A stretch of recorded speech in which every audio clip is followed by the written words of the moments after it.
Good evening, everyone. It is March the 13th, 2018, and it is Westerville City Council's work session. If the clerk would note who is here. Just wanted to let you know that our assistant law director turned 40 yesterday, so he's on the downhill side. Tom Schmidt, just wanted to point that out. He's right over there. Hey, Brian, want to point?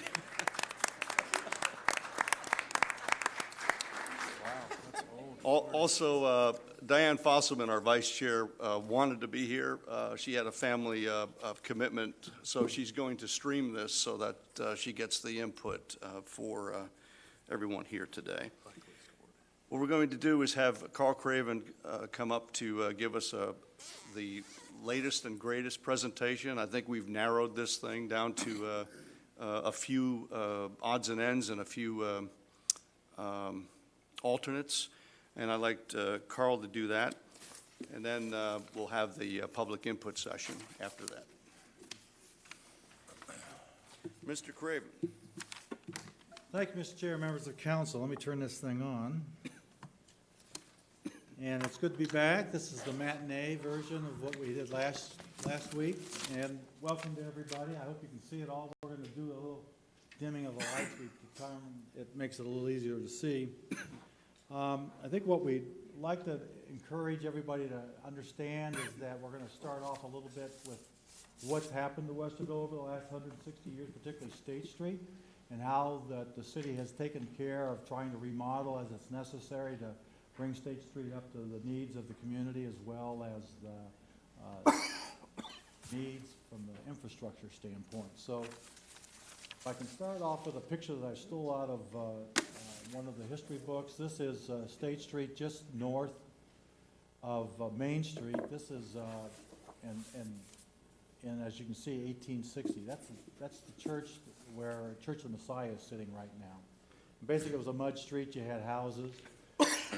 About 20 or 30 years later, the interurban came up the middle of State Street. It was constructed. The roads were still dirt. This house that's right here is now City Hall. You kind of get a feel for what the community looked like. About 30 years later, they decided they were going to remodel the streetscape. The automobile was doing a lot of the good things. The interurban wasn't being used. So this project, if I can start right down in here, started by taking the tracks out. The City Hall is this building right here. You can see how wide the sidewalks are on this side. They're actually narrowing them at this point to make the wider street. Trees are coming down. Poles are coming out. You can see where these utility poles are. Right now, this is about where the bag of nails is right here. And in 1930, this is what the streetscape looked like. Sidewalks were a little narrower. The street was wider. That traffic light was put up in 1927. So that we were on the front end. Then again, 30 years later, after the war, the city was growing. Needed to upgrade the services to furnish water, sewer, et cetera, to the larger population. We're looking south on State Street at this point. This is about right here, about where the music store is. And then 1986, the big storm sewer project, also a water line that came up Center State Street all the way from down near the library up to College. And then the year following that was the streetscape that you see out there now. Was constructed, which buried all the overhead lines. You can see on these street lights that they're all connected by electric lines above. The traffic signals were interconnected. There were things done to provide ground electricity. All the sidewalks were replaced, and the brick streets, the brick median that you see out in the front actually stayed on top of the strip. That basically was done in one summer. And then as a result, this is kind of like the before and after picture. So in the last 160 years, there's been a lot of remodeling on State Street. So what's going to happen in the next 30 years? And I'm talking with my back to you folks because I already kind of gave this to you, so if you don't mind. As long as you pick up the mic. Oh, am I being heard? I'm sorry, that's a good point. Thanks, Mike. In anticipation of that this is an evolving community and that we constantly are relying on the success of our uptown for this community, we reached out within the last 8 years and commissioned a few studies to see where we are from the market standpoint, what steps we should be doing to make Uptown a greater and better place, what kind of parking challenges do we have and how to overcome those, and then some of the open space needs that we've heard about in some of these open plans. How can we accomplish some of that? So those 4 studies were created, and out of those 4 studies, there were a number of criteria and recommendations that came that we had some opportunities to take advantage of as we started to do some improvements to the City Hall area. And one of those was to expand the parking lot behind City Hall. You can see this project from the aerial view of, we did this in phases. This was the site that was done first. It had an old house there that was torn down and made room for parking. At the same time, there was improvements over the last 4 or 5 years done to the lots that the city either owned or has contracts for parking in the Uptown. All of these areas that you see are either completed or scheduled to be completed, like the area up here north of College is scheduled this summer to be resurfaced and upgraded. So as a result of those recommendations, we gained about 197 spaces in the last 4 years. The improvements done out in front of City Hall with some green space initiatives that were recommended. And then the vias or the connections that are coming around the south side of City Hall and the north side of City Hall were also recommendations of bringing the people as they park behind out to State Street to get them onto the main drag out through there. So based on that, we've got a resurfacing project coming up on South State Street and all of State Street between about where Lee Terrace or the Allstate Kentucky Fried Chicken places down that area all the way up to Hoff Road. And it's currently scheduled for 2019. The last time we resurfaced State Street, particularly in Uptown, was 2006. And streets generally get resurfaced anywhere from about 12 to 15 years, because if it's a largely heavily used street, a little longer than if it's a small private residential or just a residential street. The cost of this construction, which would basically be, as you see up here, just removing the damaged curb, any base that needs to be spot base repairs, and then coming in and planing and overlaying the street, and putting striping back down. And again, our limits on the project would be down at the south end, right where the South State Street project stopped, and taking it up to Hoff Road or Hoff, just south of the shopping center, because we've got a section of State Street that's going to have some work done to it in 2020 to widen and include a continuing right lane. So we're going to stop the work here, and then that work will be finished up, and then all of State Street will have been improved in the last couple of years. So that project cost is 1.6. That money's already, it's accounted for. It'll be appropriated next year.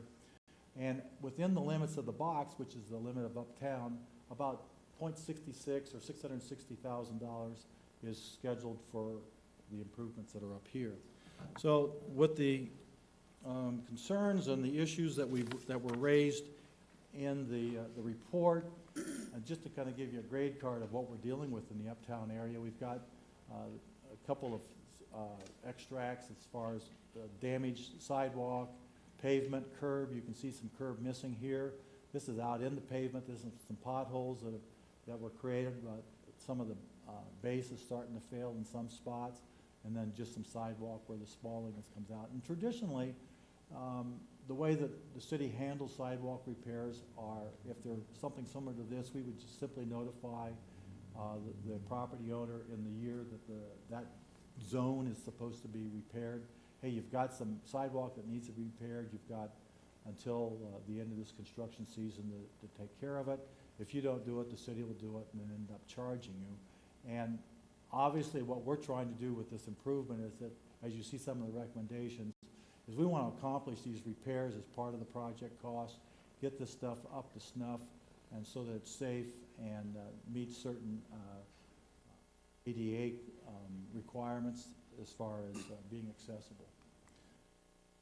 So drawing back again on these studies, there's recommendations that we saw in those four studies and concepts that I just shared with you. We're trying to take advantage of some of the recommendations.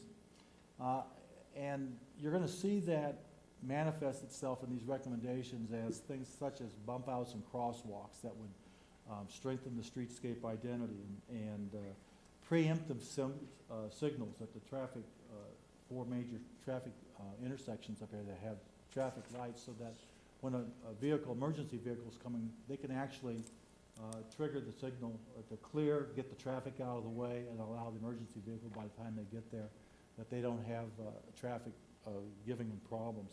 And then updating the wayfinding and letting people know how to get around town, where to park, better identification of where the parking lots are, et cetera, so that we improve the traffic experience as well as the pedestrians' experience once they get here to find different places. So with that in mind, we approached council with the idea of adding on, taking advantage of some of these opportunities last year about this time, and they had encouraged us to come up with some options, and we did. We had options of making the sidewalks wider by 2 feet and making the sidewalks wider by 7 feet and having no parking and having some parking and all that. And these 3 options that were shared with the community. And you folks all did a great job reviewing it and getting into it and giving us comments. Council gave us comments. And all this was kind of collected over the end of the last year, the fall of last year. And then based on those comments, feedback, coupling that with the studies that we've got, we came up with some recommendations that we want to present for consideration by both council and the public, and then hear your comments on it tonight. So basically, what I'm looking at, when I say uptown corridor, I'm talking between Walnut Street and Home. So it starts on the south end, right there by the CVS, and it goes up as far as the church. So that's the area. What we're proposing, that the entire area at least will have a plane and overlay. That's where they come up and grind off 2 inches of the old pavement. We'll put new pavement back on top of it. We'll put pavement markings down, all the boxes for the parking and all the turn lanes and all the turn arrows, etc. The traffic signals will be upgraded.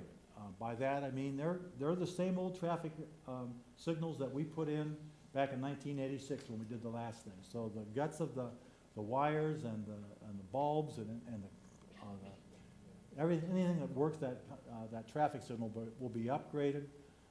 We will put a detection on top of it. Instead of cutting loops in the pavement like we've got now, we'll actually put small cameras up there that tell when a vehicle's there and the light needs to change. So all those traffic signals will have it. The preemption that we talked about will be placed on the traffic signals.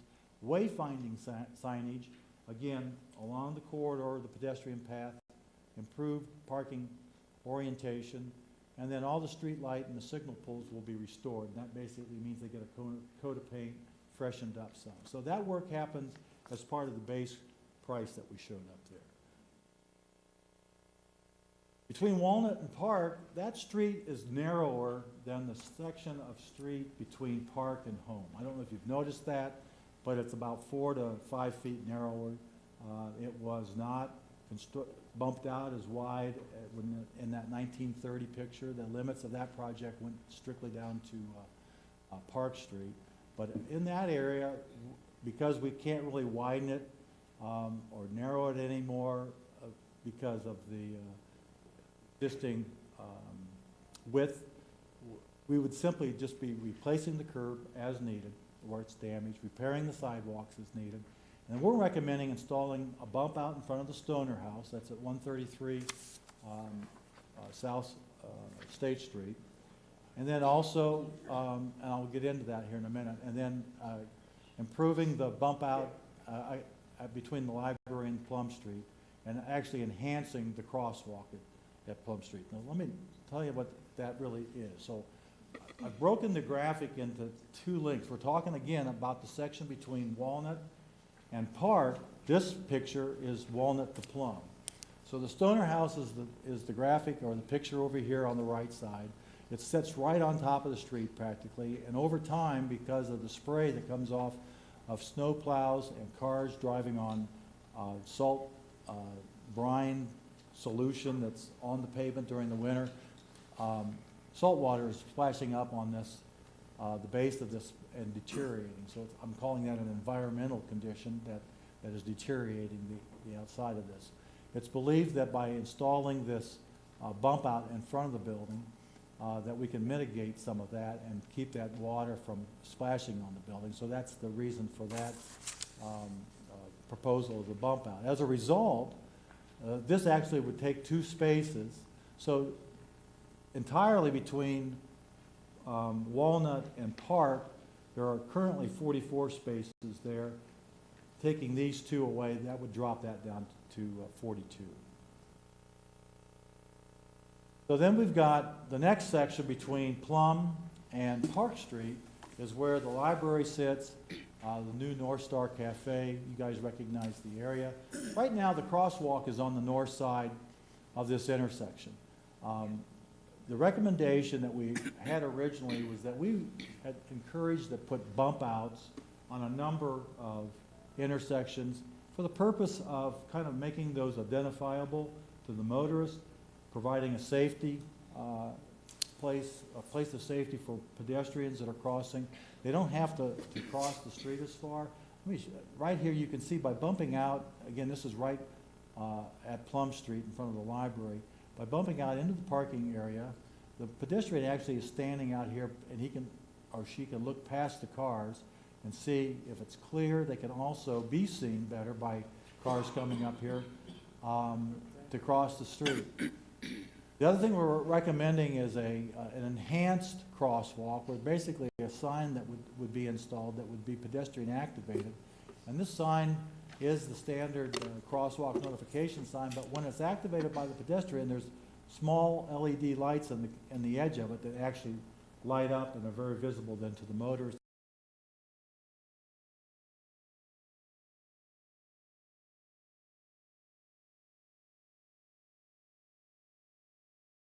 Is different than what we shared earlier because we are removing the bump out that was proposed up here because emergency vehicles really can't make that corner.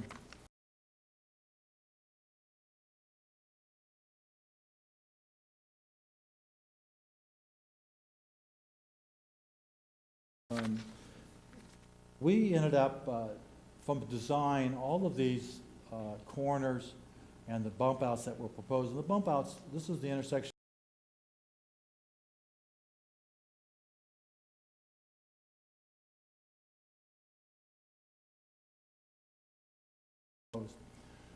From a design standpoint, the nature of the type of emergency vehicle that we own is shown that it can make this corner. The other thing we're proposing to do to help aid in these corners is pull these stop bars back. You can see that in this graphic here.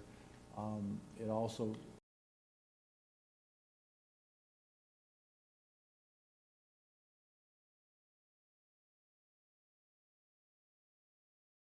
back up and take precious time. However, getting out into the field and actually doing it with a vehicle, they could do it, but they weren't comfortable doing it.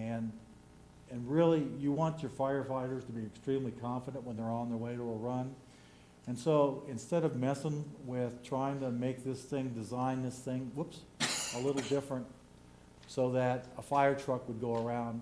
The better play here, we think, is just eliminate the bump outs that were proposed at the major signalized intersections. So if I can go back to what we were just talking about, so the bump outs that are south of Park are only at non-signalized intersections. It's not a complete intersection. There's no traffic that has to go towards the library at this point. Fire equipment can get safely around this. There's no bump out. It's getting around it now. If you were northbound, there's no problem coming around this bump out because it's not intruding into the wheelbase of what the fire truck needs to do. So going forward, the section between Park and Home, we've got a different opportunity. That street is wider. We think that there's some opportunities to improve the drainage, improve ADA compliance, go ahead and offer a couple of bump outs, particularly for the crosswalk that's in the mid-block right in front of City Hall, and enhance that crosswalk. Take a look at the street furniture, the bike racks, et cetera, some of the stuff that's out there. Consider a paver crosswalk at all the major intersections to identify the presence of, to give the warning to a motorist that there is presence of high pedestrian traffic. And so what does that kind of look like? Well, before I get into that, I want to explain to you a little bit about when I talk about moving the curb, adding drainage, improving ADA. What this is a graphic representation of what the street looks like if you were to kind of slice it and stand looking at it on your knees. So basically, I've got the center of the street and the pavement is kind of flowing back this way towards the curb. Here's the existing curb. This little area right here represents the utility brick strip that's just behind the curb. And then we've got the sidewalk that goes between the brick strip up to the building. You can see, maybe you can't see, but there's a grade on there. That's the cross slope. That's what engineers define how steep this is, and that's about average about 6.2%. ADA compliance requires and recommends nothing in greater steepness than 2%, and that's to keep folks using walkers, people in handicap wheelchairs from tipping over. So in order to accomplish that, what we're recommending we do is lift the curb.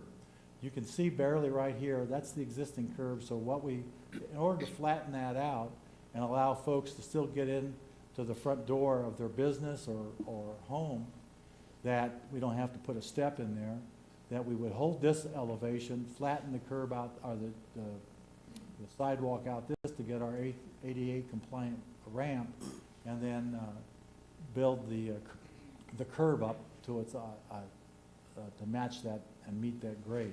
The other thing that will be accomplished by doing this is that the curb dimension then from the top of the curb to the edge of the pavement is 6 inches, which would capture a lot more water coming off of that street and directing it down to the catch basins.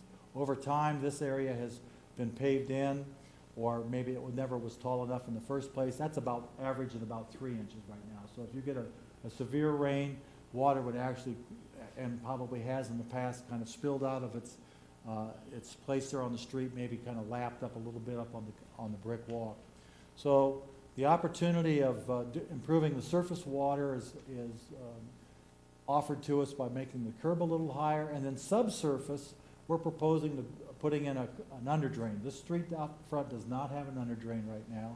Underdrains are key in pulling in underground water or out of the subgrade, which extends the life of the pavement. It would also offer an opportunity to pull water out from underneath the sidewalk. I've noticed in recent years that during the particularly hard freezes, we have sections of the sidewalk that actually lift up in places uptown. We've had to put some little wedges of asphalt out there because they become a tripping hazard. What's causing that is you have water that's trapped underneath the sidewalk, and as it freezes, it expands and it actually lifts sections of the sidewalk up. What we're trying to provide here with this tile is we'd actually be pulling that water away. So the improved subsurface drainage we think is a plus. Surface drainage we think is a plus, and meeting ADA compliant cross slopes is a plus. The other thing that happens by bumping this curb out a little bit and flattening out the sidewalk is that we've got a marquee uptown that has a target on its back, and we've had trucks graze it or hit it. Well, I've heard as many as 8 times. This is what the truck up against that marquee would look like right now with the existing cross-section that we've got on the street, the location of where we have the curb. If we pull the curb out about a foot and flatten things out, it actually pulls the truck away from the marquee.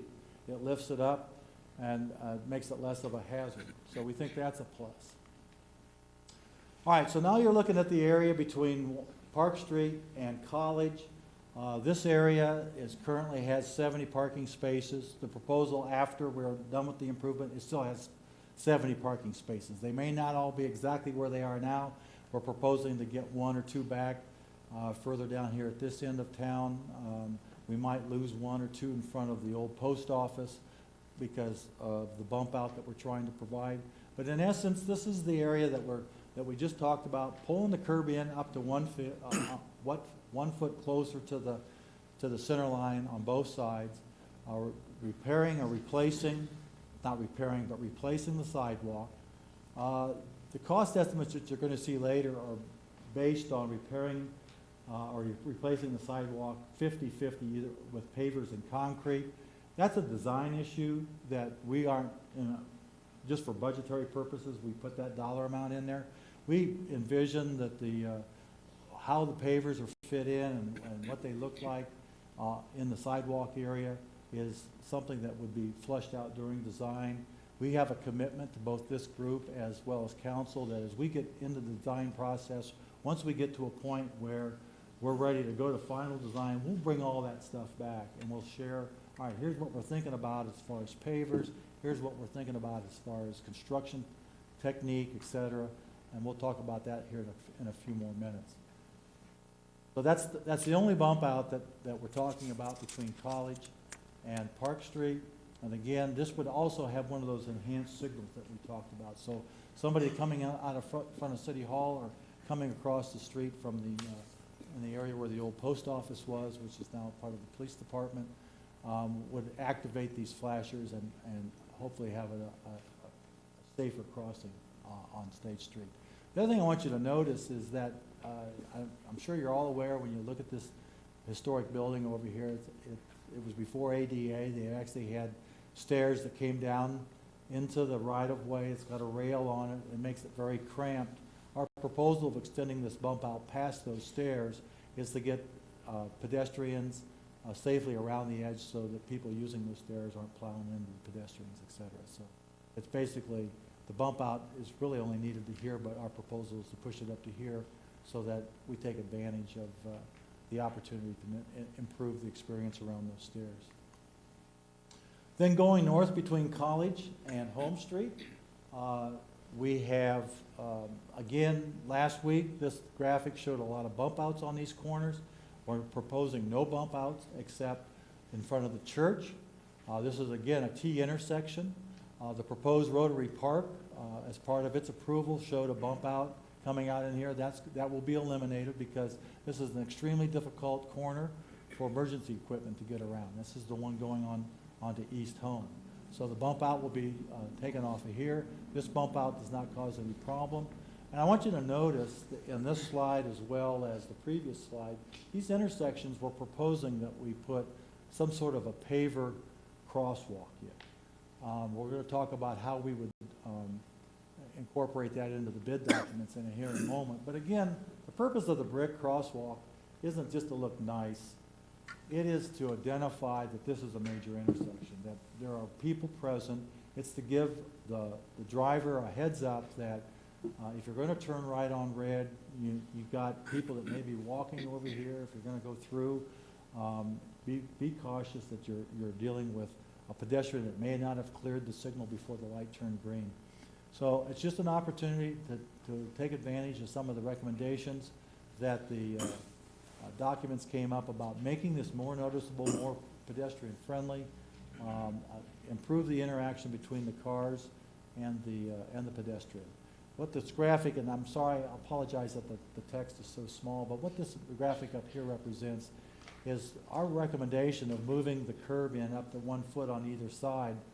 The current pavement configuration or striping configuration that we have up in front of this area here right now is the parking lanes are 7 foot wide. The 3 traffic lanes, that's the 1 lane in each direction plus the turn lane, each of those lanes are 12 feet wide. South of Park Street, the parking boxes are 7 foot wide also, but the 3 traffic lanes are 10 feet wide. We're not changing the 10 feet wide, and by bumping this in, 1 foot up to 1 foot on each side, we would retain the 12-foot lanes for the moving traffic north and south. We would take the extra 2 feet out of the center lane, and that's standard practice for engineering in urban areas, because your turning lane is just, the vehicle that's getting into that lane isn't continuing to go straight. They'll turn and leave it, so they don't need as much wiggle room, if you will, to negotiate traffic that's coming. Okay, so how long is this going to take? Great question. And depending on what some of the results of our conversations with the property owners and the merchants up in here after we get into the design phase, we'll have a better idea. But right now, if we were to come out and construct this in 2 phases, starting at the south end at Walnut Street and working on what we just talked about, the spot curb repair and minor sidewalk repair up till we get to Park, and then from Park up to Home Street, complete removal of the sidewalk and repair of that, and then come back down to Walnut Street on the other side and start doing the same thing going back up through there, and then coming in, planing, overlaying, and striping it. We think it would take us about 39 weeks. And the idea is, the reason we're having this conversation right now is if we're going to go forward with something like this, we've got to give our engineers a heads up so that they can do the design. Regardless of what we decide we're going to do, we need to get it designed. And they need some time, and we want to have this thing along so that we can share what we want to do to you by the middle of the summer, get some final direction, go ahead and get it ready to bid it before the end of the year, award a contract when council starts up at the beginning of 2019, and we can get this work done by the middle of October. The other concept that we've got is based on our conversations with you later in the design process. There might also be an opportunity to accelerate this. And we've got other projects that we've done in the past where timing has been critical, whether it's going to be the impact on a school that needs to open up, whether it's the impact of Otterbein College and kids coming back over there. And we've been known to bid an alternate that says, all right, how much is it going to cost us to get it done this way? And how much would it cost us to get it done like 14 weeks before this way? And we think that by allowing certain opportunities to go a little longer in the day to get the work done, maybe working on Saturdays, just to accelerate the stuff, to get the work complete. Well, our estimate right now is that would increase the cost by about 15%, and maybe it would be less. We don't know, but that's our best estimate now. But we think that by accelerating, and that's what we're calling accelerating, allowing more time for the work to be done, we can knock off 14 weeks of this project and actually have it done by mid-August. So we understand that communication is critical for this project to be successful. So you've already seen some of these newsletters or pamphlets that we've shared on the web page. It would be our intention as we get into this project, every property owner, every merchant would be touched by city staff members to find out, all right, what are your concerns? What are your issues? What are your hours? How can we work around keeping you in business, making you successful, but understanding that there's going to be a time that this is going to be dirty, this is going to be miserable, it's going to be noisy, because I can't do this without making dust, noise, and dirt. But by the same token, we're expecting that this is going to take anywhere between 15 and 20-something weeks, and after that, I shouldn't have to be back for another 30 years. So the idea is before construction, we'll have a lot of stakeholder presentations. We want to fully explain the project. We want a lot of touch points. And during construction, we envision an opportunity similar to what the state of Ohio does. You can get on an email or a text list where we'll send out blasts of, all right, this section of roadway is going to be affected this week or this morning. There'll be ongoing updates that are on the city's webpage on Go Westerville that gives you a description of where we are, where we're going, what's going to be next. You're going to have touch points where you can contact our staff. There'll be people out there inspecting all the time that will have direct contact with the leadership as well as the project managers. So we understand that this is crucial, and that will be a high priority during this project.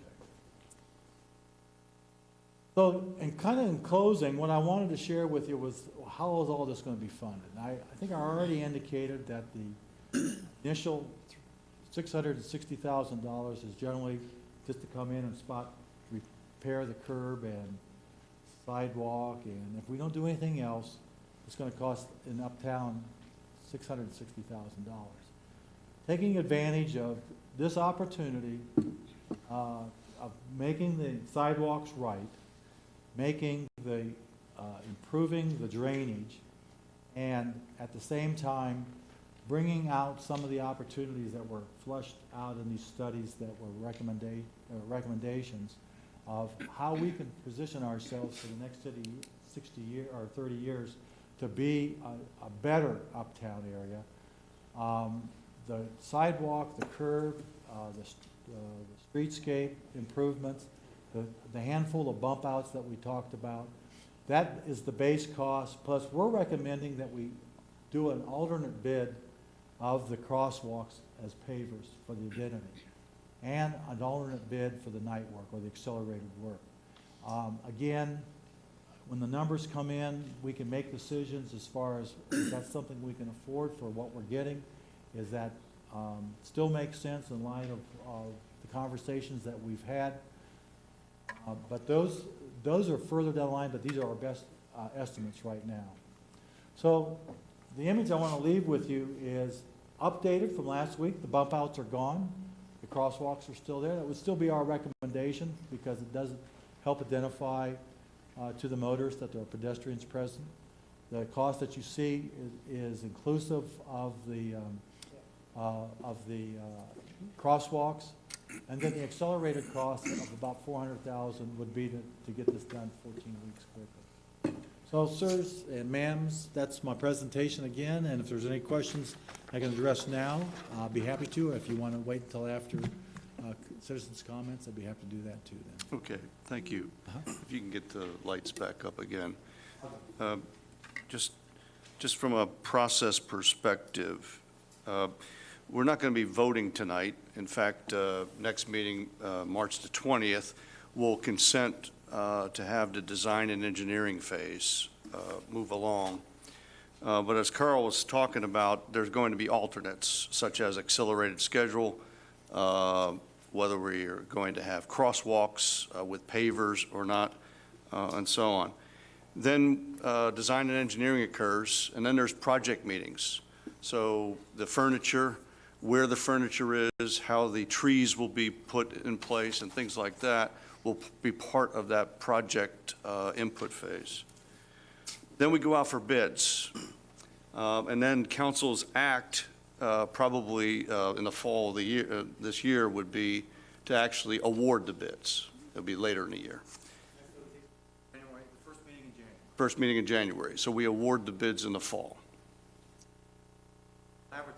You advertise in the fall. Okay. And then we get the bids, and then January we'll decide on the bids. December will be the budget. In the budget, we'll have the appropriation in order to do this. These are engineering estimates. The bids could come in lower, or the bids could come in higher. But that's the process. So the voting is to award the bid, and the voting is the appropriation. But tonight, we would like to hear your input. And what I'll ask each of you to do is come to the podium, and you'd have 3 minutes, and everybody gets a chance to speak tonight. So I'd welcome that. And afterward, we'll have some council discussion if there is any, and then we'll adjourn. Again, March the 20th, at the end of business, we will consent to move forward with this. As you've understood, we had 3 options. We've narrowed these things down. A lot of the bump outs are gone. The bump outs are the safe mid-block crosswalks and things like that, so we really appreciate your input. At this time, anyone wishing to speak, come up and give us your name and address, and you have 3 minutes. My name is Jim Bonatti from 1112 Forest Glen Road in Westerville, Ohio. My family owns a business, a gal named Cinda Lou here in town. I first must commend the team for considering alternatives in the cityscape planning. It's changed since the original 3 options. but I implore you I had to change this. Anyway, just, this was a on-the-fly change. The bump outs are gone, so they left my paper too. So consider scheduling changes, basically. Gone are the bump outs. It's incumbent upon the city to work with business owners through a 40-week gestation period of this project, where many businesses that only have a single entrance will be impacted. Something to consider. The length of the project could impact revenue, and a reduction in revenue simply due to the presence of a fenced-off sidewalk and parking areas, just simply due to that fact. Any loss of parking visible on State Street will be a deterrent enough for some customers not to stop and shop. We need to put our collective heads together and not be afraid to try several alternative methods to see this through safely and successfully. And now for my scribblings during Carl's excellent presentation. Bump outs and pavers equals cost savings enough to do it at night. Something I just noticed. You guys have noticed it too, I'm sure. So just things like that that we can see, it requires putting our heads together. There may be some give and take. I think that's all I have, but just wanted to commend everybody for what I saw through this process and use some food for thought going forward. Thank you. Thank you.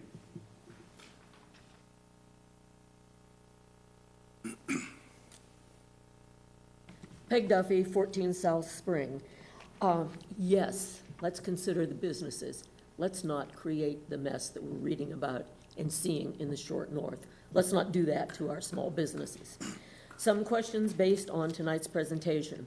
The bump out at North Star and the library.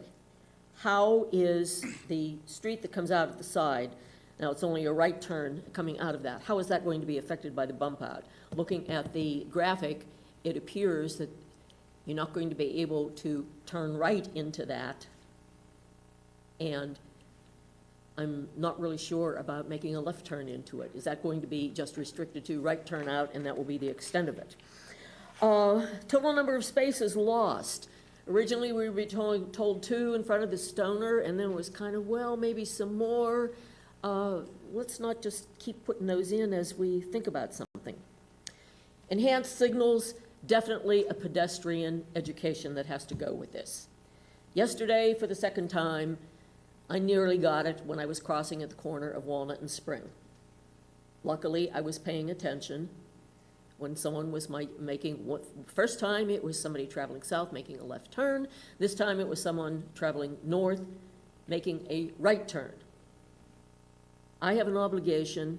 We have to make sure the pedestrians understand that you just don't push the button and make the light and step in there, you know, earbuds and all of that, forgetting. Probably most of you don't park in the lot behind City Hall on Sundays. I do. And quite frankly, because there's nobody else parked there, if I'm early, I have to open the car door to see where those lines are. Now, I noticed in the drawings that we had white lines beside the brick crosswalks. Why don't we just do that and forget about the bricks? Oh, some drainage problems, okay? Probably I jumped that wide, coming from College Avenue into the lot behind us tonight. Now, that's recently been done, and we didn't have the excessive rain today. Drainage problem there. On my way here, I came down Park, Dairy Queen's to my left, and I noticed right there at the corner by Hanby. Now, that's one of the old parts. Take that into consideration. I live on the part of South Spring Road when that was done.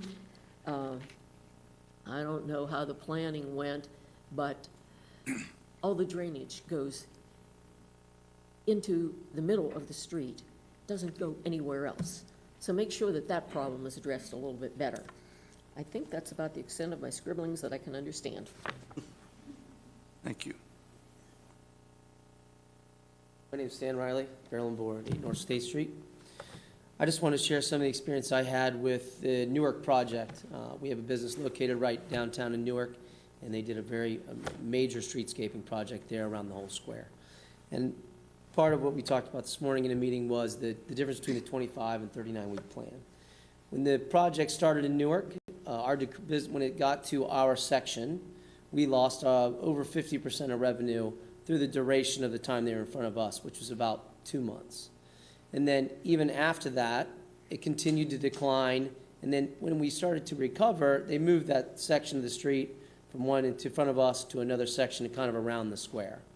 But the duration of the construction basically convinced the citizens in the area that they just avoided it.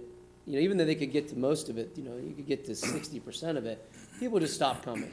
And their project went for 4 or 5 months, and then there was a break, and then it started again for 4 or 5 months. And we're still not even close. I mean, our revenue dropped 50%. We may have recovered 15% of that revenue. And we opened much like we have here, which was very strong. And it's still not recovering. I think citizens are still not sure whether they can go down and what's going to happen. And so I think it's really important to consider the additional, if we have to give up the brick or whatever we have to do to get the shorter time frame. I believe that's really important because it's not about just that time frame. And you mentioned the fences and the noise and all that. It's a real thing. The amount of noise that it creates, the amount of dirt it creates, people don't want to walk, even the people that are here, don't want to walk down in your dress clothes past a bunch of construction to get 2 blocks away. And I think that that's really important to consider. This is not just the amount of time during construction. It's going to last even after that. It's going to take a while for people to come back around. They just avoid it. And my experience there was, it was really a struggle, and we barely survived that construction, and we're still, I hope to get back to where we were within a year. And I hope that we don't go through that here. I hope that we can do whatever we can to shorten it. Along with that, I want to include that part of the real struggle was they didn't enforce parking down there on the street. They have a 4-hour limit, and workers park in all the spots. Well, when the construction people came, all the construction workers we lost spots to where the construction was, but then the construction company's workers took all the spots. So our business lost to the fences, and then I had work trucks parked in front. And I know that we have a plan in place for somebody on the ground to be able to help with that. But I think that's something that's really important to whoever gets the bid, whoever gets awarded the bid. I just believe that needs to be really important, that they cannot park close to, they can't take the remaining spots we have for our businesses. Along with that, same with the other people that work in the area, when we talked about trying to, communicate more about where that we can all keep our employees out of the way during this time especially. And then doing a real good job through social media and through the city websites of really letting the public know what's happening, when it's happening. You have 30 seconds. Where people can park. I think these things are really important, and I know that the impact to my business was very severe, and I hope that we really look at the timeline, because it's not just 25 weeks. It's really going to be weeks after and before. Thank you. Thank you. And thank you this morning. We are going to tap into Newark to see some lessons learned. Hello, I'm Elaine Reed, 64 East Main Street. And first of all, can I pass this around for you to see? Is that allowed? I had an idea for the Stoner Street situation, the Stoner House, I mean, situation, and that is to mimic the sidewalk that's in front of CVS on both sides of the steps in front of Stoner House, therefore creating protection from that and not a bump out expense for the city. I don't know if Mr. Moon would be willing to foot that himself, but we could take some of the money and it would protect the front of the building, which is the issue.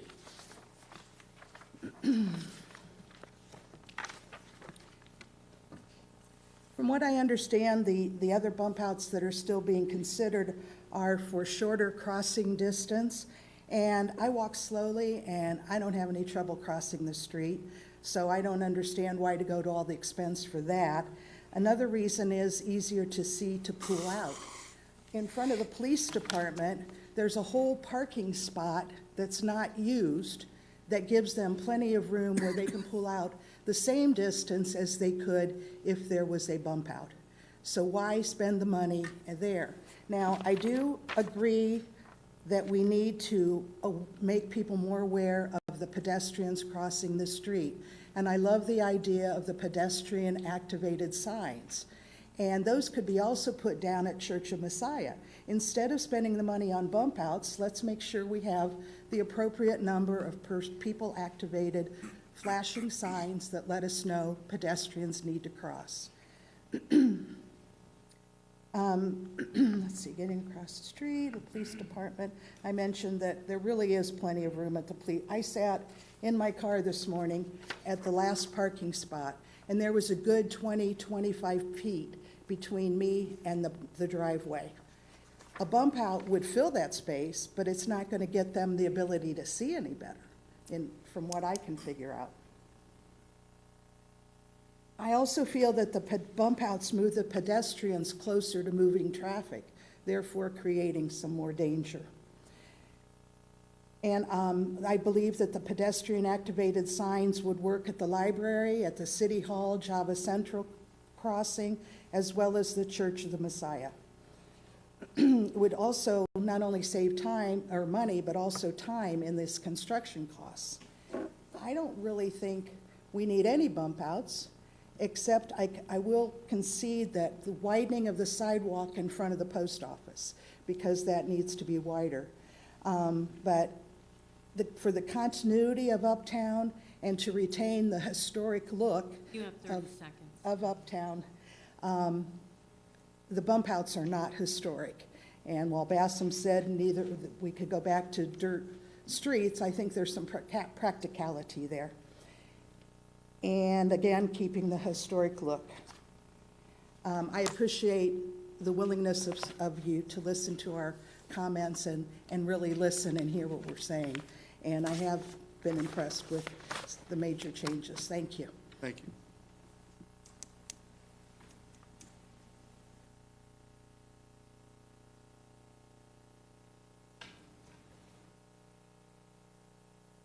Ron Keller, Captivating Canines. First thing I have to ask is, why was the fire department the last one to know about this process? Why weren't they the first one to save money, the engineering, the architect plans, all the drawings, and then we bring the fire department in, the last guy, and he nixes it all? Why wasn't he the first one, we asked? Second of all, the bump outs, in my opinion, are a bunch of crap. The only bump out that is actually needed is in front of the barrel and bore to protect the marquee. The rest of them, it's a waste of money.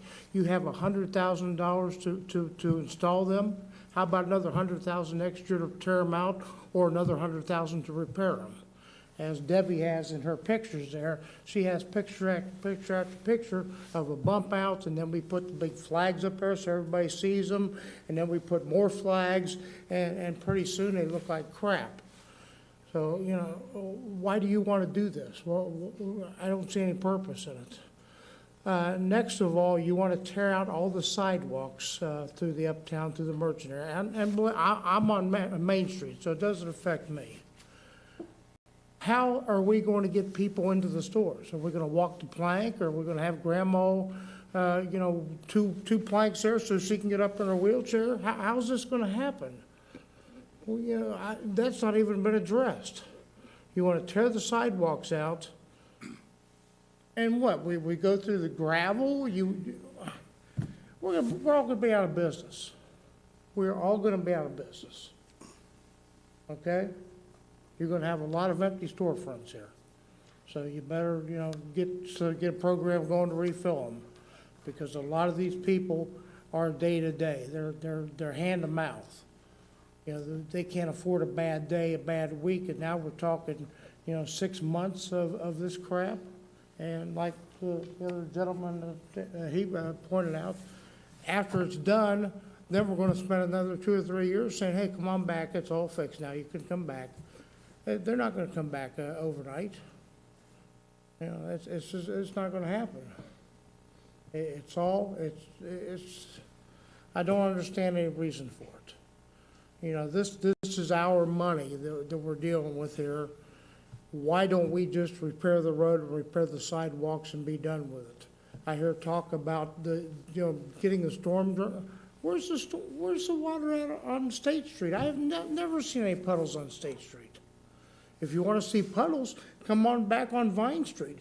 Come on back in front of Westerville Automotive where we get a foot of water out there. There's no water on State Street. Why do we want to spend all this money to remove something that is not there? I don't understand that either. You have 30 seconds. Thank you. 30 seconds? I could go on and on and on all night, but it really irks me that the fire department was the last people to see these plans, and they had the ability to nix it all. Again, why weren't they the first people to see those plans? Because it's my money. It's your money, it's your money, it's your money. You know, it's just, we don't pull this stuff out of the air. You know, we have to work hard for it. Thank you. Thank you.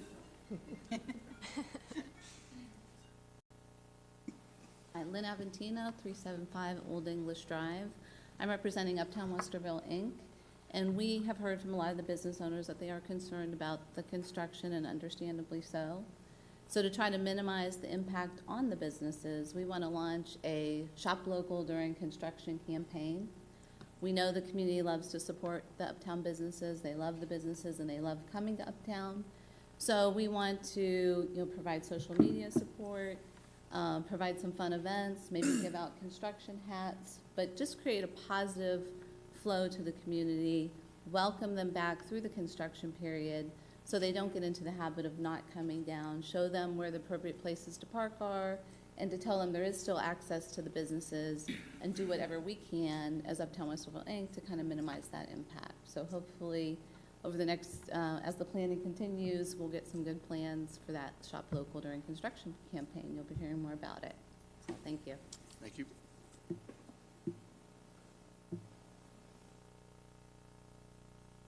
Anyone else?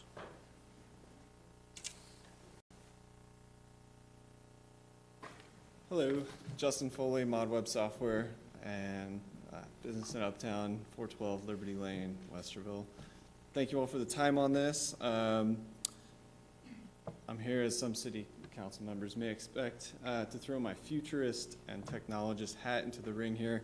We're thinking about a 30-year project that's going to affect transportation, and we're looking at technology that exists to drive us around magically in cars, that you can get a self-driving car ride in Chandler, Arizona today, 100-mile radius. It'll drive you wherever you want. And these self-driving cars are predicted to be 10 to 20 times cheaper than car ownership, and we're already seeing declines in car ownership among millennials and people younger than that. So the need for parking is going to decrease dramatically over the 30 years that this project is going to have an impact on the city of Westerville. And on the other side of that coin, pretty much across the board, the more walkable and accessible you make an area, the more vibrant it is for people walking around on the streets, the more economic benefit the area will see. And there's loads of data on that. I'd be happy to email it to you if you're interested. So that's pretty much it. I think it's pretty interesting looking at these photos, how obviously pedestrian-centric Uptown was when we were founded, because there were no automobiles, and we had a nice trolley and all of these things. And the sidewalks were nice and wide, and then as we became, more adept at purchasing and owning cars, and people were no longer scared of vehicles, that was actually like a big thing back then. People would get hit going like 5 miles an hour because they would be frightened of the cars. So we've come a long way. Now cars just speed past. I think the bump outs are a great idea. I walk around Uptown nearly every day, and I think bump outs would definitely make it easier for a lot of people to cross the street. I also think they're more attractive because you have more sidewalk space. It just feels more comfortable being on the street as a pedestrian. That's it. Consider the future.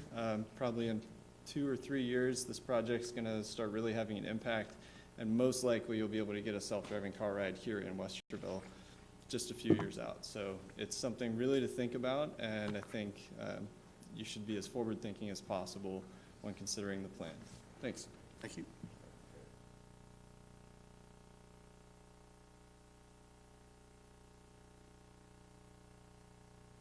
I'm Pam Dwyer. I live at 55 Northwest Street, and I own a business, Deja Vu, at 11 North State Street. Just a couple of things.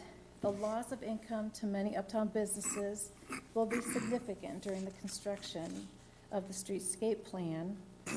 I am in favor personally of the forward thinking, and I'm in it for the long haul. But I was wondering what commitments, and this is kind of on the back of what Lynn said about promotion and marketing, what commitments would the city and its affiliates, say the Chamber of Commerce, make to rigorously market for uptown businesses in order to keep people interested in coming to visit?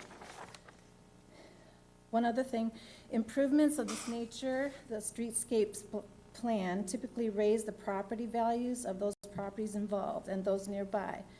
Has anyone estimated what this increase in value of the properties might be when the plan is complete? And might this increase in property value compensate for the 15% increase in construction costs of allowing night work to shorten the project? Thank you. Thank you.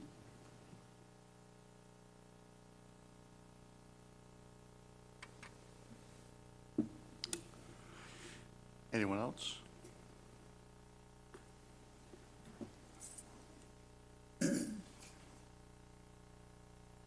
Hi, my name is Herb Davis and 12 East College. We own a hair salon here in Uptown. We've been here almost 6 years now. And, you know, our appointment, we're appointment-based. So the walk-around feel, I think, is maybe a little bit more, you know, we get a little bit of walk-ins, but most of the time we're full-on appointments. But what we hear a lot is that obviously, I'm really glad to see that they've changed and left a lot of the parking, because that's what we hear. Our biggest concern is parking. Customers don't talk about it's hard to walk across the street, or that it's hard to come across, or even from Home Street to walk 2 blocks. It's that they couldn't find a spot. So, you know, seeing that you guys changed a lot and decided not to take out that spots, that makes me feel like you're really trying to do what's best for us, of course. And coming from the appointment base, though, you know, we've seen sales obviously grow since the time every year. So when we start this construction, that'll really be our test to see if our sales start to decline. And hopefully not. I mean, obviously, we chose this because of the area and things like that. But knowing reality and how people are, they already avoid areas that are congested. So obviously, just thinking about that, I think it's important. So, all right, thank you. Anyone else?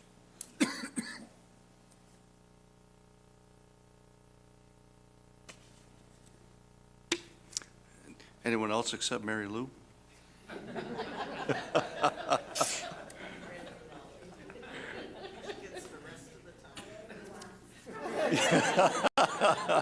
And you know I won't forget. I know. I have my ball bat in the car. Mary Lou Prouty, 175 North State Street, since 1967. And my biggest concern is for the businesses uptown. I survived the project in 1987, and yes, we had muddy streets, we had people that couldn't walk uptown, we had people that couldn't get uptown. I don't think, maybe many of you weren't around then, around here anyway. You just don't understand the impact to uptown that this project is going to be. Now, in the end, it has some great benefits, some not so great. But I'm really concerned how you're going to keep the stores, keep the people walking safely, keeping the traffic going. There's not going to probably be any parking on State. People's not going to be able to get uptown. And I am very, very, very concerned about the financial status of the merchants uptown during this time. And I speak from experience. I don't ever believe Westerville has had a project that has ended on time. Sorry. But they're just, and it's not always their fault. The weather, whatever happens, water, other utilities get impacted, and it's, you know, very viable that way. One of the things I would like to say about the statement that Mr. Craven made about the wayfinding signs, I don't know why you're gonna put wayfinding signs up, because there's not gonna be any parking after they find their way.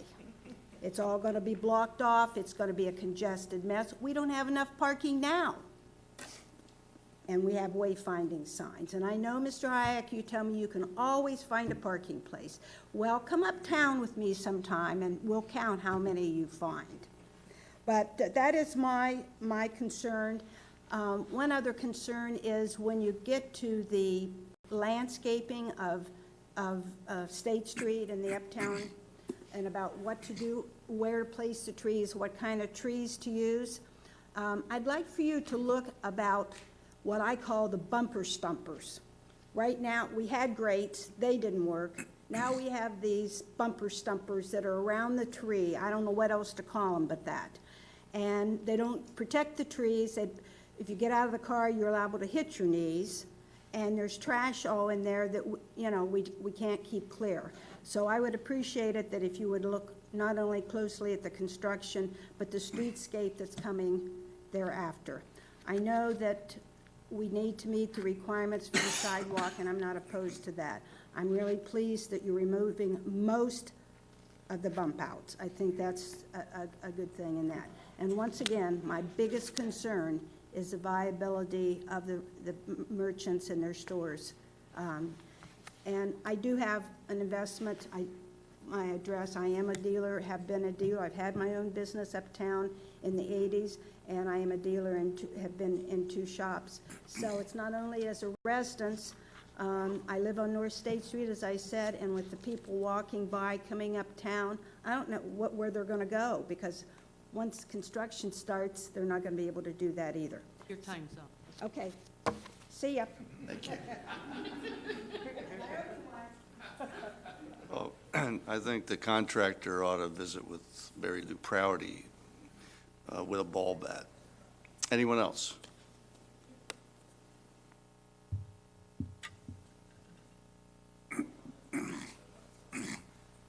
You've had your comment, thank you. Anyone else?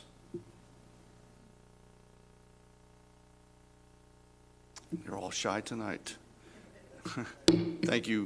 What I'd like to do is actually thank you all. We had a lot of public input, and I know some of us were meeting with, walking around with some of you and meeting with some of you today. It was very helpful, particularly not just State Street, but off of State Street. It's interesting, if you actually look at State Street and off to the side, there are bump outs.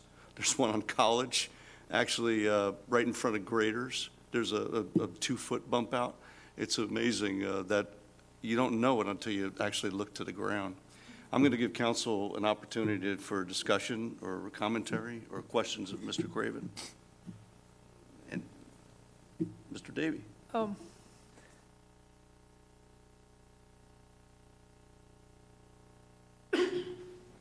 Regarding the ADA sidewalks, right now there's no trigger that would require us to bring them up to that 2% standard. Is that correct? I mean, even if we do the road work, it's my understanding only the ramps would have to be upgraded to ADA standards. It doesn't actually trigger wholesale having to upgrade all the sidewalks. And did you look into any of the scientific research on the ADA standards at all? Nothing, I did not look into any of the scientific. We did visit the webpage that you had mentioned. I think that it was dealing with more site-specific in some of the more, call it rugged terrain, like San Francisco and some of those issues. I think we take our guidelines more from, I think I shared with, in our staff report, the board that kind of oversees ADA regulations and compliance. Concerns that we have, maybe you're aware, maybe you're not aware, but the reason for most of the ADA ramps that we've placed was the result of a federal lawsuit against the city of Westerville back in the 90s, where the settlement was that as we did road improvement projects, we had to make at least the ADA ramps, bring those up to compliance. You need to pick up your voice. Sorry. Yeah, that was my understanding. The ramps would be required if we resurface, but the sidewalks are not unless you start doing the sidewalks, and then you have to bring Right. them all up to that same standard. Right, and I think what I was trying to indicate in the presentation is that the sidewalks are deficient. They're non-compliant as far as meeting ADA, practical cross slopes for those with disabilities and age. And so we viewed it as an opportunity to go ahead and make those. Yeah, I mean, as I mentioned last time, they determined 16 to 20% slopes were sufficient for almost all the impaired people that, have trouble getting around for short distances, and then up to 10% for longer distances, and the 6% was well within that tolerance.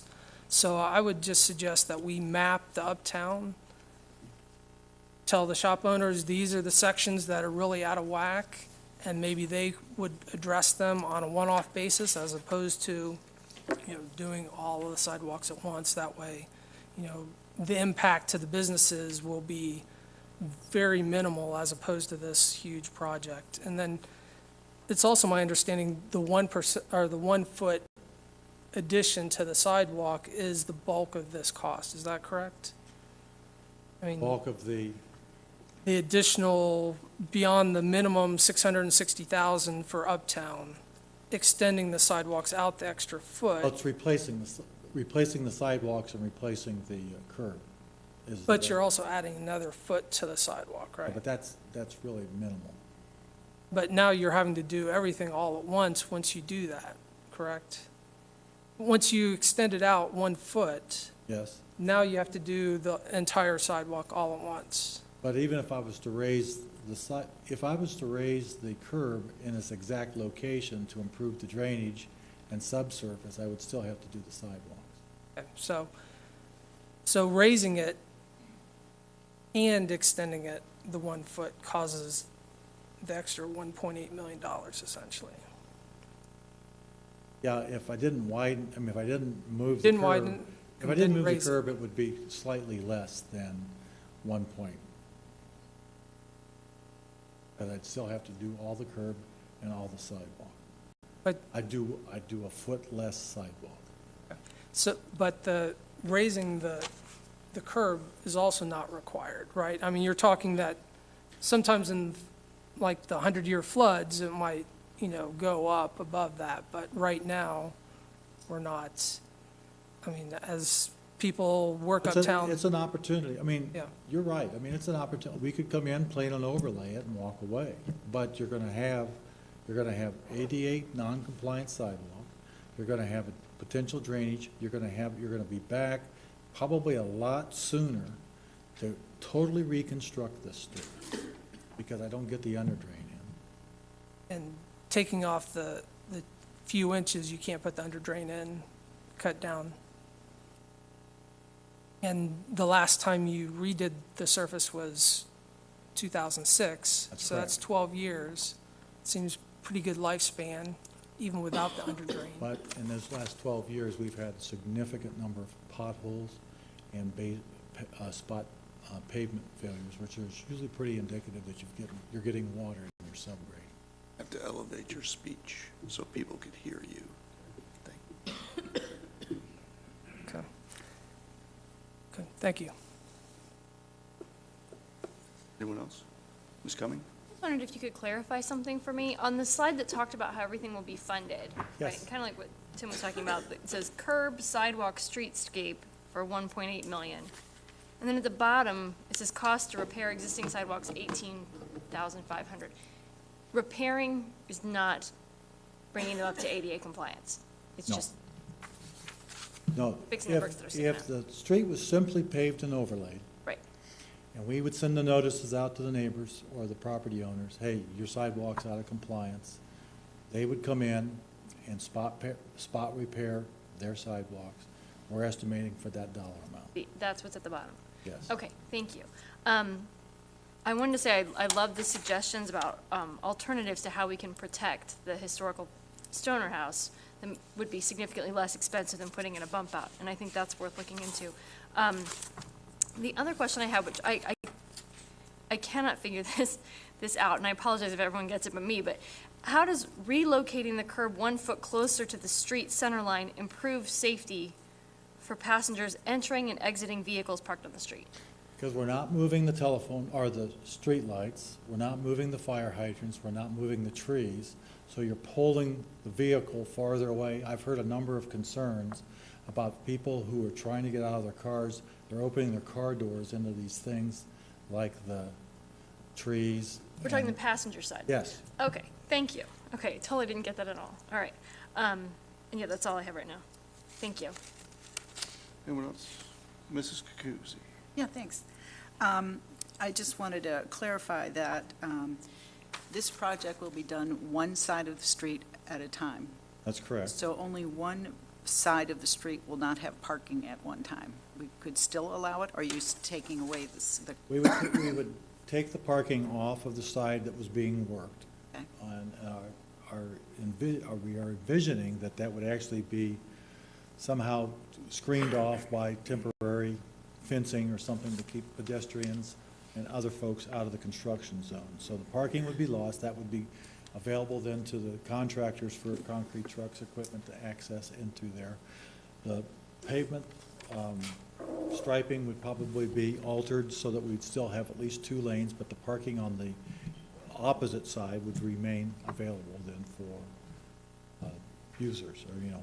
Okay, so there will at all times be some form of street parking in Yes. Uptown. It Yes. just it won't be on both sides. And then the plan, I don't know if you mentioned that tonight, and the plan is to start at one end. Yeah, we had a graphic up there that we would start I towards. think that's important to emphasize to the merchants, that it would be starting at one end. Say it start, just for example, at Walnut and goes up to Home, and then it would flip and start at Walnut and end to Home, so that the impact on the businesses is not huge at one time. It would alternate Right. a bit, so, okay. I was also thinking about if we wanted to cut down on cost of the paver crosswalks, if that was something we didn't want to do, couldn't we just do a lot of extra striping and painting on them to make them more noticeable for people than what we normally do? Again, those are design issues that we'd certainly take a look at, what the options are. Actually, we had started reviewing some alternatives as far as what else is available to us out there, and those would certainly be things that we would be bringing back if that was some input. The reason I bring it up is that I'm thinking that if it came down to it, although I like the idea of the pavers in the crosswalks, they look really nice, I would rather give that up if it meant I can do the expedited time period, find some offsets, whatever that, because we don't know what the actual costs are going to be at this point. That's but true. That would be just my. And that was the intention of bidding both of those as alternates. So as those bids would come back, we would design the plan that would have regular crosswalks, painted crosswalks. We would show as an alternate the brick or the paver crosswalks and see what the price of that was. Also the accelerated cost, or how fast would it take you to get this, or how much more would it cost us to get this done quicker? And then when all those numbers come in, then we would have the ability to kind of like pick one from column A or column 2 and make it fit the budget. Well, and I think also if we do a schedule like that, I would like us to pursue the opportunity to give a deadline to the contractor that they have to complete the work by such and such, like we've done on some other things. And then they either have to pay us or something if they don't get it done on time, because this really is, my thought is as short a period of time as possible, for the entire project. And, because we want the businesses to be there and thriving. Absolutely. And as little impact as possible. So I just wanted to bring that out. About the bump out at the police department, Elaine, I know what you're talking about, but I come out that way all the time, and there are many times I can't see. And I have to pull my car all the way out into the street because if someone actually has that first space, you cannot see. And I am in favor of that particular bump out, because you can only go right anyway, but you just keep on going like this till you get out there, and that's. well, we'll talk about that later. So, okay, so my next comment was, I'm not sure where on the schedule it is, but we need to repave Haywood Alley. It's really in horrible shape, and if we're trying to get people off of State Street to kind of come find other ways, that really needs to be done before this. I mean, I think we're adding it to this summer. is it this summer? I didn't know, so I'm asking. Yeah. Okay. We're aware of its condition. We're concerned with the condition in a couple of other streets in the uptown area. And the package that we've got out that typically would be the contract that would cover that type of work is on the street right now. We'll be bringing that to council in April for consideration, and if the numbers are within, that would be a recommendation that we would be making, is to add Haywood and some other streets. Okay, my thought was whatever streets like that are off Sure. of State Street, if they're in good shape, people will be encouraged to use them and actually get off of State Street. Yeah. You know, to be able to find what they're, okay, so that was that one. One of the suggestions that came up at one of our discussions was to make a no right on red at College and State Street going northbound onto State Street. Independent of what we're doing with this project, we have a mobility study that's going on citywide. And as a result of that, we will be evaluating exactly those types of issues. Truck routes, how, turning movements in the uptown. This isn't just uptown-based, it's citywide. So there'll be a conversation that we'll be bringing back to council for exactly that type of stuff, as well as access management, et cetera. So that's forthcoming, and probably will even be available for discussion before we would have to commit to anything as far as the road project, as far as awarding bids, et cetera. It would be before the end of this year that we would. I just wanted to bring it up since the discussion came up with the Sure. uptown merchants we were No. talking to, because I would forget by then. No. So I wanted to be on record that I wanted you to No, check that and you out. notice that we did make recommendations on a number of these stop bars coming back, but that's Right. not, that becomes a problem then for making a right turn on red, because you're so far back. Right. And, so I think you're gonna see those types of recommendations coming out. That would be great. And then, one last comment. We talked about the grates on the trees and those little, what did Mary Lou call those little things? Anyway, they are annoying. Shin knockers. Shin knockers. And I'm sure the recommendation is to get rid of them and have grates by the trees and stuff. And Don't know what the that's- recommendation is, because that's a design issue, but we will be looking at all of that. They will be changed no matter what. Well, it has That- to come out. If we're taking the sidewalks out, they have to come out. So those are things people shouldn't worry about. They will come out later. Exactly. Same with, like you said, the But trash, the recycling, this. We've heard the all that stuff. messages loud and clear, so Okay. we know what to avoid and how, what we should accommodate. Thank you. Just a couple of items. And I don't know if you're ready to talk about this tonight, but I think one of the things we talked about or asked about last time is if there's some ability to quantify when we talk about improving the drainage, what kind of estimate we might expect in terms of extension of the life of the road or the sidewalk, if there's some way to estimate the return on investment on that, if you will. I'll give you my professional opinion, and maybe that's not good enough. I believe that if we end up getting a good subgrade system, a subdrainage system in on State Street, that we won't have to come back and do anything significant to that street for 50, 60 years. Is that it is a very sound street. It is a very sound street. It was a highway, it was a state highway that was maintained by the state for numbers of years. They took excellent care of it. We inherited it, we've taken good care of it. The fact that it doesn't have the underdrain underneath it is a shortcoming. I think it can be corrected. It should be. And I guess just for the record, I see the need for the bump out in front of the old post office. It's not clear to me quite as much about the other ones, maybe in front of the police station too, for what it's worth. I was also wondering, again, maybe it's a little early for this, but if there's thoughts to doing some when we go to bid, try and ask the folks who would be doing the work for ideas about how they would improve access to businesses or accelerate, so we're not just focused on how much would you charge us, but what ideas do you have to solve some of these problems that we see and take those into account in the bidding process. Explore that, that's a great idea. Mayor? Couple questions, couple comments. I know one of the issues that you run into in construction projects from time to time is finding utilities that you didn't anticipate being in a spot that they end up being in. Given though that at least the electric lines were buried in '87, what's your sense of what we might run into in the uptown? In other words, do we know where the utilities are pretty well there because we've already been in the ground in the last 30 years? My quick reaction is yes, we have a much better idea where these utilities are. I'm not comfortable in responding for what I'm going to call the private utilities, like the gas company or the phone company. I know where their main lines are. I don't know where their services are because they have been in this area in the last 30 years since we've been making other service improvements.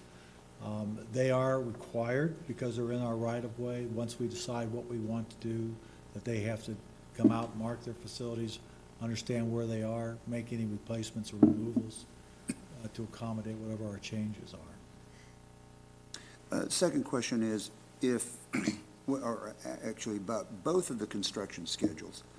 So one's a 39-week. Does that include the entirety of the project, not just the uptown, but the entirety of the project? That's a great question. I'm going to tell you that I think it's just dealing with the uptown. Because what we would be doing, the balance of the work, the spot curb repair south of Walnut, spot curb, that would be ongoing throughout the project. The planing and the overlaying of the entire stretch would all be held to the last. It would all be held to the last? To the end, yeah. So we would not have a bunch of seams. It would just follow all the way up through to Home Street or vice versa, whatever direction the paving train's going. So they would knock that out at the same time. They would they'd come in with their equipment, plane the street off just before they're ready to pave it. And how is what's the timing for the plane and overlay in relation to the sidewalk portion of this? It would be the last thing that happens. And how long does that take? The planing and overlay, I'd say for State Street at least a week, 2 weeks, 2 weeks. Okay, so when we're talking about 39 weeks or 25 weeks, that's really the rest of it, the sidewalks and curbs and all the rest of that? Yes. Okay. And then if we're able to do or willing to do the shorter time span, then is that approximately 12 or 13 weeks per side? That would be a good guess. Okay, you're just dividing that by half. Mm-hmm. Okay, because we're multiplying that by 2 to get to the total Yes. number. All right. And somebody's got to have some experience in the construction field with these kinds of projects and these kinds of environments in terms of how you maintain access to the businesses while the construction's ongoing. How do we get that information? Working with other communities, which is a common practice that we do, and also reaching out with engineering firms that would have managed those projects and designed them, as well as contractors. We do get feedback from contractors when we have a special project on how would you go about building this project and get the recommendations. And that's all something that we commit to as we design projects. Okay, and that's part of this interface that you're talking about with the business community. We would get in advance. Right, we get input of needs from the businesses, weave those into how can we best accommodate this? How do we make this happen within the parameters that they're concerned about? Okay. Well, I agree with what has generally been said, that the maintenance of the business community's viability during this construction is, a paramount concern. I think everybody sitting up here. So that, as this develops and as the design work gets done and as you figure out which direction you're going in terms of the timing and all that, or council decides that, certainly, that's of paramount concern.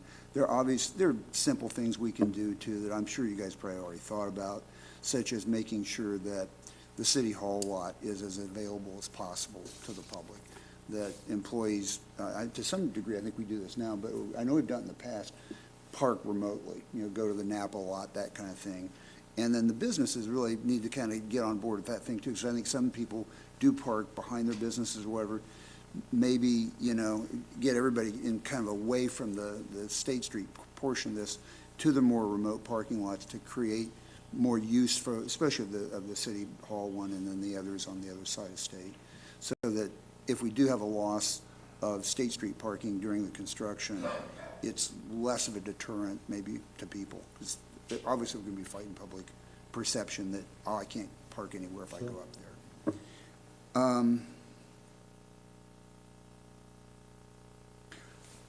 I was here in 1986, so I remember the project. And I also remember what State Street looked like beforehand. I think it was like Brownie's Market and Cockerell's, and there was a pharmacy and so on. But since the bearing of the utilities, which was a bigger job than what we're talking about doing now, I assume. I don't know what the time span was on that thing, but I remember the Uptown being torn up for a while. Yes. The improvement to the Uptown, I think, has been long-lasting and well served the community and the business community since '87. Therefore, my thinking is, we want to be sure that we take advantage of this opportunity since it's the time to do it. We're at that kind of 30-year span, and do it right. And if there's a $400,000 difference, let's say just between the two schedules, and it's in everybody's interest to do the faster schedule. Amortize $400,000 over 30 years, it's not that much money in the scheme of things. So we need to make sure that we do, in terms of the improvements that we do the right improvements, and then that are appropriate for this time looking forward, because we're not going to be opening sidewalks back up anytime soon, probably in my lifetime. I do like the mid-block bump outs. I have all along. I've had many discussions with Elaine about the mid-blocks, and I use them, and I watch people use them, and I do think there's a safety issue without them. I think we need to give pedestrians the Uptown's about pedestrians, really, ultimately. So what you do to improve pedestrian safety or pedestrian accessibility is critical. So I think those are all basically good ideas. I think to answer her question, though, about the one by the police department, I think it's visibility. To me, it's like the analogy is if you ever try to pull onto 3rd Street in German Village off of one of the side streets, you have to get like half the way out in the street to even see down the street to not get hit when you're pulling out. So if you have some greater visibility by a car length, I think that's the benefit. Is that the thinking? Yes. Okay, I don't know. I just want to make sure. I had an extended colloquy with Debbie and her husband and a number of people last week about the bump outs, and I told them I was open to it because at that point we're getting information that the turning radiuses would work. If they're not going to work, they're not going to work. Let's not do it. I appreciate the fact that staff has taken those out, the intersection bump outs out of the proposal that we're looking at. Mobility is also the kind of the coming buzzword for and thinking about how we move people around, and it takes a variety of sources, as the one resident was talking about. It may be self-driving cars, it may be a number of things, but it's also ADA compliant. I want people in wheelchairs or who have handicaps or have difficulty walking. They should have ADA sidewalks. To me, to think otherwise, to even consider otherwise is just ridiculous. And then the final thought is, and we're not there yet, this whole issue, do we do brick pavers, do we do brick on the side of the sidewalk and all that stuff? Cost it out when we get the final numbers in, see what looks best. I would put that in the long-range thinking category as long as they're maintainable, and you see them everywhere. So I assume they're maintainable. Is that without there being undue expense to the city to maintain The ones those we crosswalks? currently have are they're an issue in spots. I know the service department has to deal with them on a regular basis. I don't know that they were ever constructed specifically with the intent of being part of the sidewalk. I think they were constructed to be a cap on a utility trench and kind of give you a warning that that's what's going on. I think what we're suggesting is that the coming back is that we want that whole space between the curb and the building to be walkable. And if that takes all concrete, then so be it. But we think that there's an opportunity to introduce for accent or just to kind of make it a vibrant look, maybe some accent of pavers that would be flush, that they wouldn't be tripping hazards, and they wouldn't be a maintenance problem either. That's what we're looking for. Yeah, and I think that, we're not there yet. Right, to and make if we that can't decision. accomplish it, that's what we'll tell you. Yeah. Is that, we can't do it. Yeah, I mean, I think they're appealing, and that we have a lot of brick in the uptown, and it enhances the look and the atmosphere of the uptown. They've got to be reasonably maintainable, I guess, Yeah. is the balance of that. But, I mean, the city's also been known to do things purely for historical interest. We have brick streets. Would you build a brick street from scratch today? No. But, try to explain to some of the residents on the streets that, well, we'll just pave it over. And like was done probably in the 40s and 50s, because you see that in locations. I guess those are my comments. I mean, I appreciate the staff improvements. I think you've done a good job in making adjustments to this plan over time in response to the public. And the public's given us a lot of thoughts about how to look at this stuff. So, by the way, one last question. To bring up Elaine's question about a brick wall in front of the Stoner house as opposed to a bump out, would that protect it from this erosion issue? I would think anything that we do going forward, again, is going to be part of the design process. The bump out was a suggestion. I've heard, some opposing thoughts on this. We would want to look in and get some feedback from somebody as far as what could be done that would mitigate what we're trying to, and maybe it's not a bump out, maybe it's a brick wall, maybe it's something totally different, I don't know. But we're introducing that concept because of the concern raised for a historic building. If there are other alternatives, we're clearly going to be looking at those as part of the design. Okay, I mean, I entirely get the idea of trying to protect a historic building. I mean, we have to do that in this historic uptown. Is the spray that's hitting the building that's causing the environmental issue, is that coming from the street or where people park, since there's parking now? Well, I think Is it automotive that's just thinking splashing? Yeah, we think it's coming off just the spray that's kicked up by the tires that have, the water has salt in it. Okay. Well, I mean, I think that one's still work in progress, too. Absolutely. Nothing further, thank you. Well, the Stoner House thing is even if you put the bump out, you still have traffic, and the traffic is the same traffic, so you're not preserving anything, as far as I'm concerned.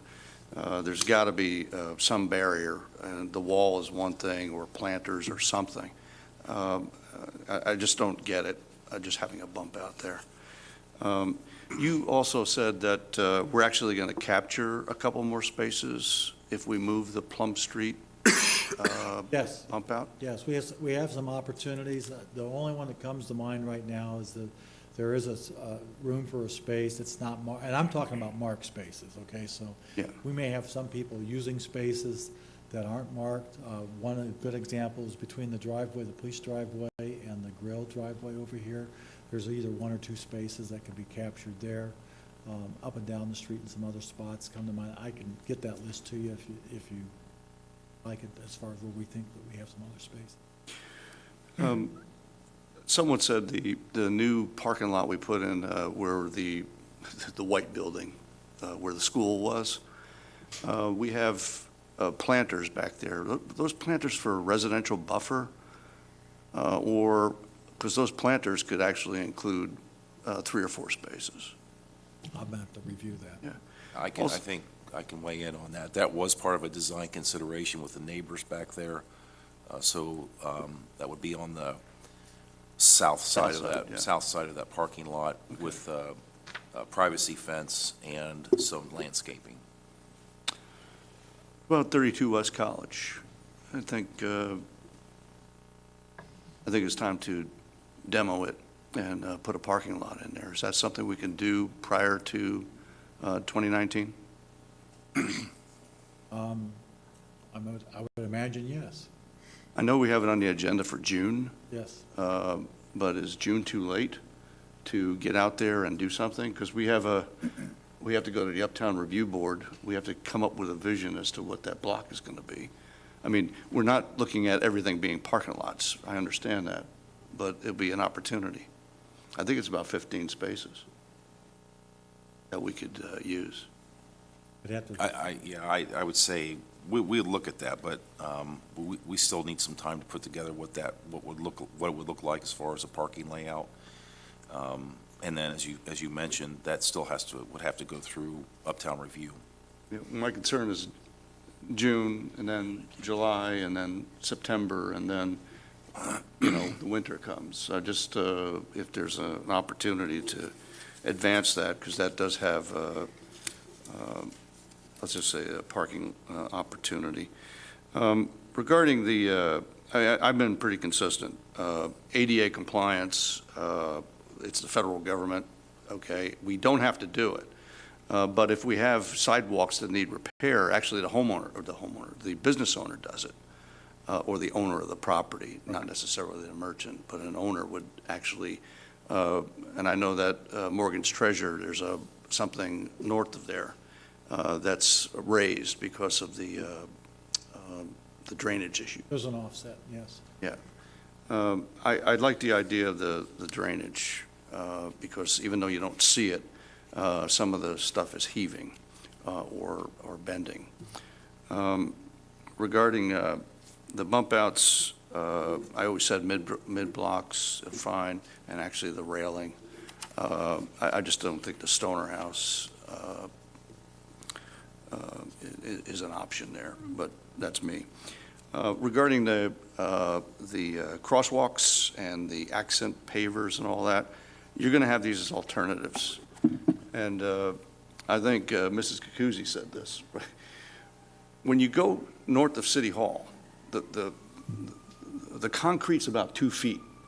And you watch people, they don't walk on the brick, they walk on the concrete, even though it's 2 feet. I just think that we should maximize the concrete and minimize the accent. The accents are fine, but I don't think we need half or even a quarter. I just think that we should emphasize people walking instead. I don't like the shin guards. I think that I'm sorry, they don't work for me. One other thing that I know we're going to have somebody walking the streets, that we're going to have at least a touch point every week. The social media, we do have the Uptown Westerville Inc., we have the Westerville Uptown Merchants, we have the Westerville Visitors and Convention Bureau. If we could actually get the social media circles going, because I'm sorry, you guys are concrete and dirt, but if we get the social media people working, it might actually be a little bit better. Not just letting them know that tomorrow 7 North State is going to get jackhammered, but letting the community know where the parking is going to be, that these places are open. What about Sundays? Would that be an alternate for the contractor? It can be. It is a decision that would be made usually by the administration and council. I think we currently don't practice construction on Sundays until at least after church in some cases. But I'm sure that's something that we can discuss internally. Give me an understanding. I know when we come from Walnut, we go up. Let's talk about the corner of Old Bag and Ales. Tell me in your timeline what's going to happen to the sidewalk of Old Bag and Ales, for example. Is it going to be today at 9 o'clock in the morning, I'm jackhammering it, and then by 9 o'clock the next day, the quick set is done? I know this is going to be working with pretty detailed here. Well, the thing is it a 24-hour window? Is it a 48-hour window? It could be. It could be 24-hour window with strictly the piece going into the restaurant being the only sidewalk that's completed in 24 hours. In order to accomplish what you've described, that may be the only thing that we could get knocked out in 24 hours. The rest of it may take longer, which then means that the street would have to be used by somebody who would want to come in. These are the things the details that we'd have to work out. So I'm really not comfortable giving you a play-by-play description in front of a bag of nails without having at least a better understanding of what our options are. We may be able to do everything at the north side of the building, and then the only way that their folks could come in would be from Main Street, because there would be no access from the south at that point. Or maybe it might be the opposite. You know, all those level details, Well, if I'd I like were to the, be- if I were the owner of Old Bag of Nails, I'd probably want to know that. Yeah, and we So would- when would we know that? later in the summer, as we got into the design and the ramifications and working out what's doable, what's not Then doable. what's the project input for a merchant to come in and discuss this? Yeah, they'll be contacted. It's actually going to be one-on-one. There will be almost a personal appointment that you're going to be invited. We'll meet on site. You can show us your concerns. You can point out or explain what the best time, what's not a good time, and we'll try to weave all that into the design process. Just for the merchants walking around town, you could actually see the employees actually parking in prime spots. And then some merchants, actually, their employees are a block over or so. So it's something that we really need to get at. And for the gentleman, I think it was Mr. Riley, regarding Newark, and that we got to make sure that we shuttle the contractors and that they're remote, maybe the Coda lot, and we just shovel them back in there. I don't, whatever the senior bus is, we just get them off of our parking street. So, yeah. So, okay. Anyone else? Ms. Cumming? Just one more quick question. So when we talk about the additional spaces that we've added in the past few years, and I know a lot of that is behind the library, and I was trying to figure out what would encourage people to use that lot more. And a lot of the feedback I'm getting from people is that they don't use that lot, not because it's too far away, as I assumed, but because there's no safe access to State Street. They have to go down that library driveway where the cars are as well. Do you know what I'm talking about? By the library? Yeah? Yeah. So my question is just, have we ever considered, bless you, putting in a sidewalk there just for that piece? It would really encourage people to use that parking lot more, especially people with strollers or. Sure, part of that construction of that lot included a 10-foot recreational path on the north side. Right. That goes from the bike path that is on the old railroad right-of-way. Right. That takes you straight down to the library. You're saying the recreational path that runs back behind, like by where the bike depot is? Yes, you can get from the library to the bike depot on a bike path that was constructed.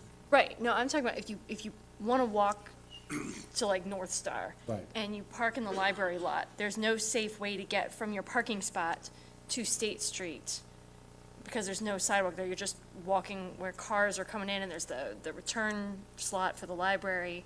And I just wonder if there's any possible way to mark off some of that for pedestrians. I think we'd see That's a great idea. increased We can usage look at there. that. We can look at that. Thank you. David? Related to the North Star, doesn't North Star own property behind their restaurant where Planning Commission blocked them from tearing that down and providing additional parking so people don't need to walk across the street to library? I don't remember that. Yeah, I believe they had an option to acquire that property, which they passed on because of the feedback from Planning Commission. The residents, let's just say the residents had an issue with that. And also, it's not a historic structure, but a contributing structure. I think it's a four-square, Mr. Bassam? Yeah, it's a four-square. And the gentleman from North Star actually removed the application. He did not pursue it because of all of the animosity on Plum Street. And that was really so Planning Commission didn't say no, but the issue of the residents was material to him. There is a Polaris Mall on top of Uptown, and what's interesting about Uptown is people think that the distances are very long, but if you're in the Brio Polaris Mall, in the last space, walking to the Brio, it's like walking from the library up to Barrel and Bore. It's but Ms. Cummings got a point there. We got to provide easy pedestrian access in order to make it easy and lighted. Safe. Yeah. Did I cut you off? No, that's fine. And then I just wanted to also reemphasize the point I brought up at the last meeting, where this ADA standard that's mentioned consistently, every article I read, it says it's an unreasonable standard not based on science. And this university in Texas did research to determine what is reasonable for someone with a mobility challenge, and the 16 to 20% for short distances, up to 10% for longer distances was reasonable. So all the Uptown sidewalks, is my understanding of 6% is what has been quoted there, is well within that tolerance. So, you know, talking about meeting ADA standards sounds good, but it's not based on science. So I would just say that we shouldn't be making decisions just to sound good when it's going to, you know, seriously impact these businesses by redoing all the sidewalks all at once. So that's.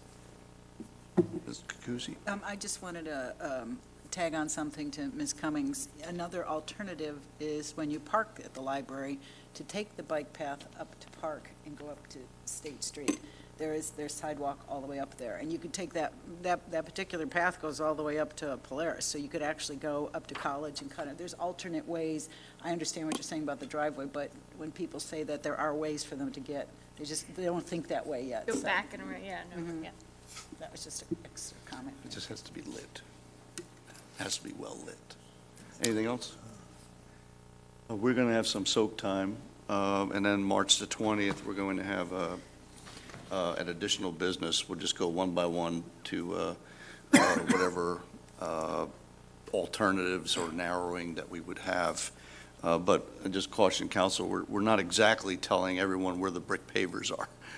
That's going to be a design element that will come back to us as the specs are out there. Oh, one other thing about the fire issue. Well taken.